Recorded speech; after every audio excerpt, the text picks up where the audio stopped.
যে পবিত্র কোরআনে ইয়াসআলুনাকা আনিল আহিল্লাহ, তোমাদেরকে আপনাকে জিজ্ঞেস করা হবে আহিল্লাহ সম্পর্কে এবং আপনি এটার বর্ণনা দিন।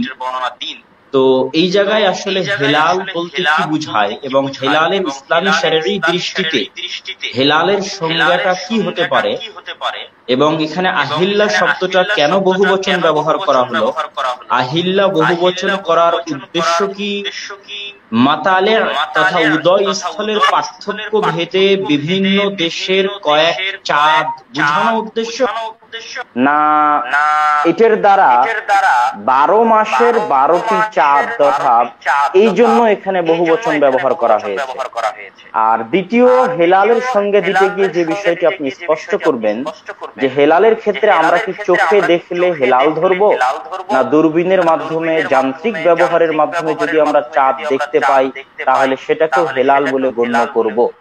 এটার সাথে শেষ সম্পূরক যে প্রশ্ন সেটা হচ্ছে সারা পৃথিবীতে আকাশ বিদ্যা ব্যবহার করে যদি আমরা একই সাথে সালাতের স্থায়ী ক্যালেন্ডার তৈরি করতে পারি তাহলে কেন আকাশ বিদ্যা ব্যবহার করে 12 মাসের স্থায়ী চন্দ্র ক্যালেন্ডার তৈরি করতে পারবো না? আশা করি এই বিষয়গুলো আপনি পবিত্র কোরআন এবং সহিহ হাদিসের আলোকে আমাদের সামনে স্পষ্ট করবেন। ফালিয়াতাফাদ্দাল মাশকুরা। আলহামদুলিল্লাহ والصلاة والسلام على رسول الله وعلى آله وأصحابه ومن والاه। স্নেহভাজন আজকের উপস্থাপক এবং শ্রদ্ধেয় শায়েখ ডক্টর আবু বকর মোহাম্মদ জাকারিয়া এবং আমাদের সাথে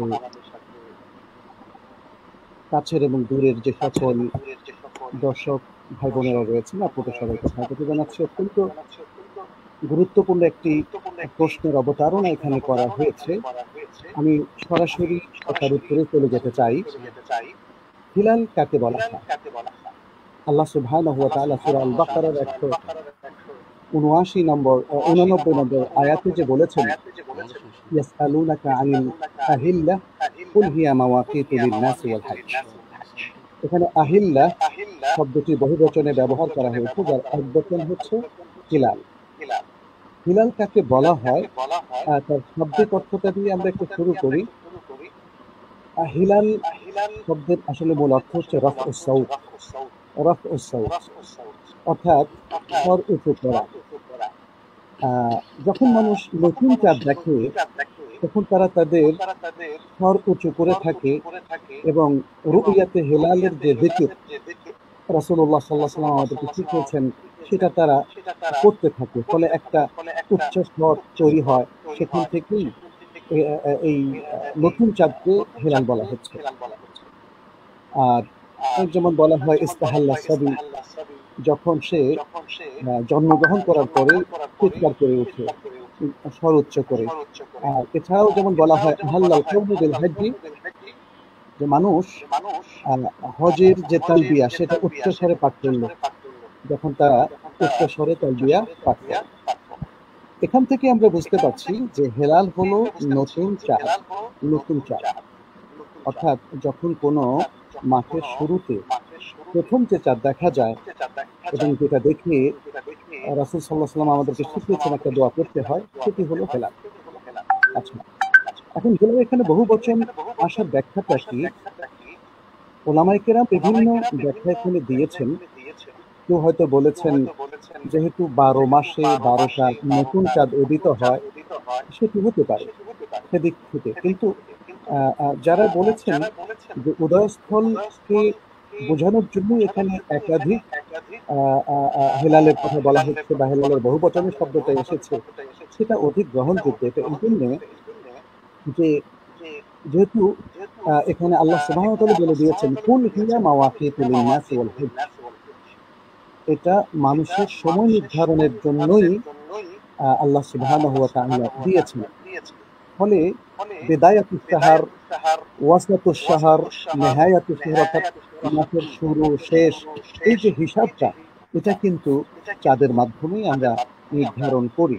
ফলে এখানে উদয়স্থল যখন সেখানে মানে চাঁদ উঠবে তখনই সেখানে মাস শুরু হবে, সেটাই কিন্তু এখান থেকে বোঝা যায়।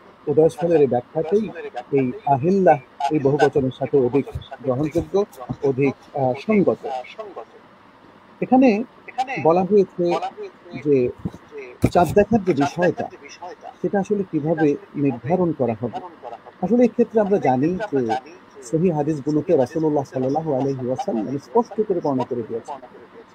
রাসূল সাল্লাল্লাহু আলাইহি ওয়াসাল্লাম যে হাদিসগুলোতে বর্ণনা করে দিয়েছেন সহিহভাবে সেগুলো আমাদের কাছে এসেছে। এর মধ্যে আমরা বুখারী মুসলিমের যেমন হাদিস পাই যেখানে তিনি বলেছেন সুমু লিরুয়াতিহি ওয়া আফতিরু লিরুয়াতিহি ফাইন গুব্বিয়া আলাইকুম ফাআকমিলু ইদ্দাতা শাবানা 30। তোমরা চাঁদ দেখে সিয়াম রাখো, চাঁদ দেখে ইফতার করো এবং ঈদ করো। আর যদি সেটা তোমাদের উপর আবৃত থাকে, গোপন থাকে মেঘের কারণে, তাহলে শাবানের গণনা 30 দিনে পূর্ণ করো। একদম স্পষ্ট, সেটা চর্মচক্ষুতে দেখার কথাই বলা হয়েছে।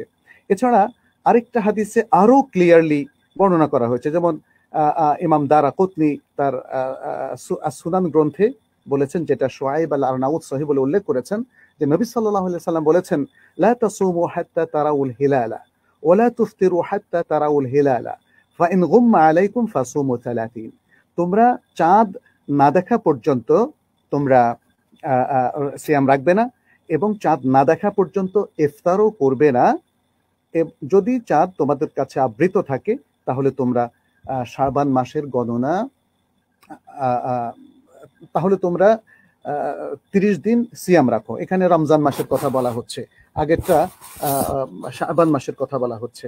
এবং আরেকটা হাদিস আমরা দেখি, যেমন ইমাম নাসাই তিনি বর্ণনা করেছেন, শেখ আলবানী সহিহ বলেছেন, খুব স্পষ্ট হাদিসটা, লা তুকদ্দিমুশ শাহরা হাত্তা তুকমিলুল ইদ্দাতা আও তারাও আল হিলালা। তোমরা মাস পূর্ণ না করা পর্যন্ত অথবা চাঁদ না দেখা পর্যন্ত মাসকে এগিয়ে নিয়ে এসো না।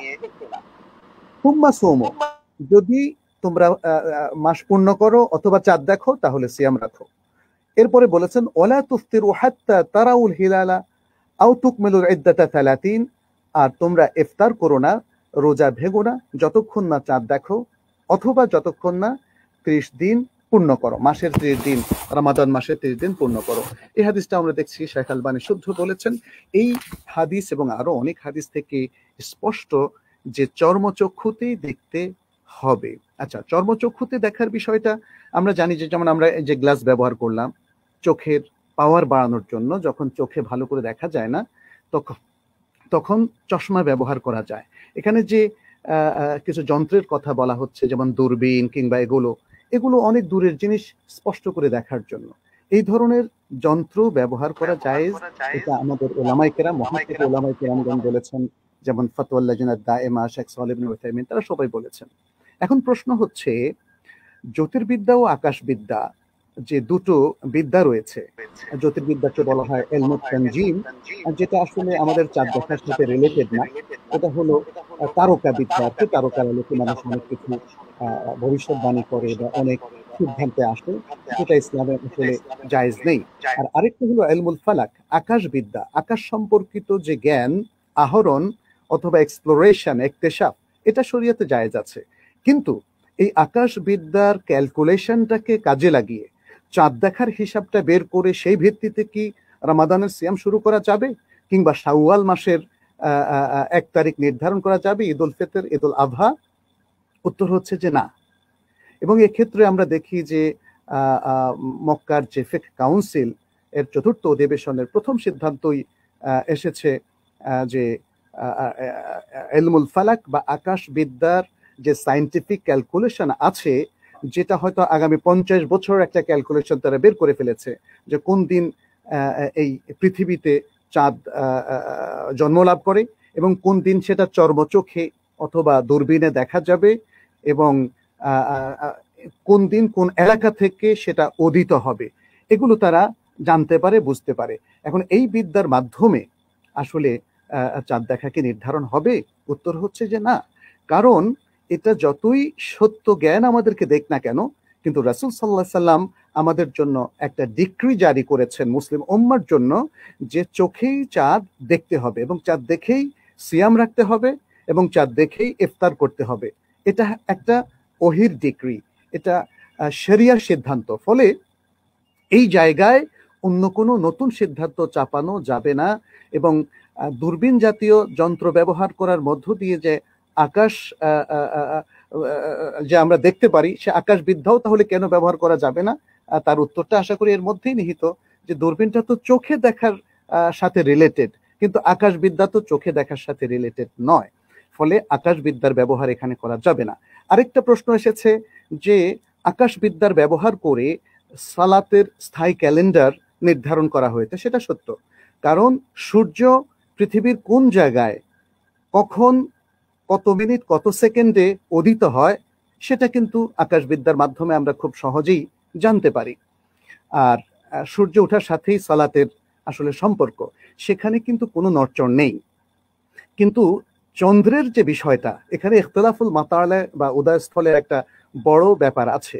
সুতরাং সেই জায়গাটায় সালাতের এই স্থায়ী ক্যালেন্ডারের উপরে কিয়াস করা যাবে না, কারণ চন্দ্রের বিষয়টা দেখা যাচ্ছে যে এই পৃথিবীর মধ্যে এক জায়গায় যদি দেখা যায় আরেক জায়গায় দেখা যাচ্ছে না, ফলে চাঁদের এই উদয়স্থলের ভিন্নতার কারণে তারিখটা পরিবর্তন হয়ে যাচ্ছে, মাসের শুরুটা পরিবর্তন হয়ে যাচ্ছে। কিন্তু সালাতের স্থায়ী ক্যালেন্ডার পৃথিবীর যে কোনো জায়গায় সেটা চিরস্থায়ী। বাংলাদেশের জন্য যেমন চিরস্থায়ী, ঠিক তেমনি মক্কার জন্য চিরস্থায়ী, আমেরিকার জন্য চিরস্থায়ী।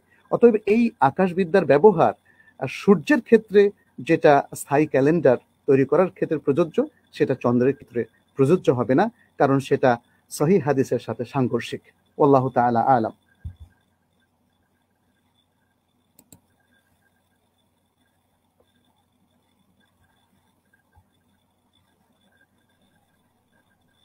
জাযাকুমুল্লাহু খায়রান, বারাকাল্লাহু ফীকুম, আহসানাল্লাহু ইলাইকুম। আমরা এতক্ষণ আমাদের শ্রদ্ধেয় শায়েখ ডক্টর মনজুরে ইলাহি হাফিজাহুল্লাহর নিকট থেকে অনেক জ্ঞানগর্ভ এবং সুন্দর আলোচনা শুনছিলাম, এবং আমরা সারমর্ম হিসেবে যেটা জানতে পারলাম সেটা হচ্ছে যে চাঁদ ততক্ষণ পর্যন্ত চাঁদ বলে গণ্য হবে না যতক্ষণ না আমরা সেটাকে চোখে না দেখতেছি। তো চোখে দেখার মাধ্যমেই সেটাকে হেলাল বলে গণ্য করা হবে। সেখানে আকাশবিদ্যা ব্যবহার করে চাঁদ দেখাটা বা হেলাল হিসেবে নির্ধারণ করাটা শরঈ দৃষ্টিকোণ থেকে যৌক্তিক নয় বলেই আমরা অত্র আলোচনায় খুব সুন্দর এবং স্পষ্টভাবে বুঝতে পারলাম।